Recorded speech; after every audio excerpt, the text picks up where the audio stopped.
উদ্দেশ্যে প্রথমেই বলবো সবাইকে মহালয়ার অনেক শুভেচ্ছা। এই মহালয়ার মাধ্যমে আমাদের মা দুর্গা আমাদের মাঝে মর্তে এসেছেন। এর থেকে আনন্দ একটা হিন্দু হিসেবে আর প্রকাশ করার মতো নয়। আজকে থেকে আমাদের দুর্গাপূজার শপিং, দুর্গাপূজার কেনাকাটা সব কিছু শুরু।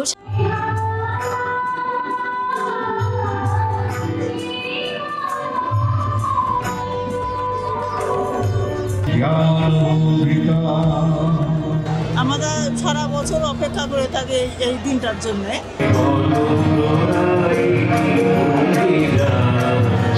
সবাই যেন শান্তিতে বসবাস করুক, এইটা আমাদের কামনা। আজকে এই মহালয়াকে কেন্দ্র করে পিতৃপুরুষের উদ্দেশ্যে তর্পণ করা হয়, অর্থাৎ যারা পূর্বপুরুষ বিগত হয়েছেন, যারা বর্তমানে বেঁচে নেই, তাদের আত্মার শান্তির উদ্দেশ্যে শান্তি কামনা করে তর্পণ করা হয়।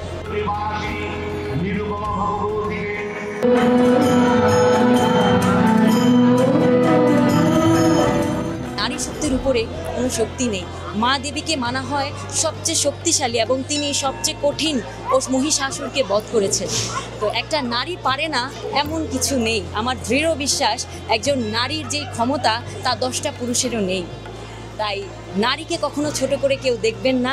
একটা নারী সর্বোচ্চ ক্ষমতাধারী, কারণ সে একটা মা এবং সে একটা নতুন মানুষের জন্ম দিতে পারে। মানে আমাকে যদি এখন বলে কেমন লাগছে, আমি বলি পুজো পুজো লাগছে, এবং সেটা আজকে সকাল থেকে শুরু হয়।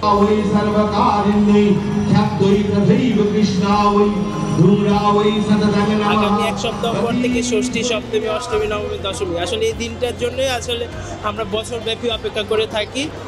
আমরা প্রত্যাশা করব প্রতি বছরের ন্যায় মাকে যেভাবে আমরা এভাবে স্বাগত জানিয়েছি, ঠিক সেভাবে যেন মাকে বিদায় দিতে পারি, এই আশা থাকলো আমাদের তরফে।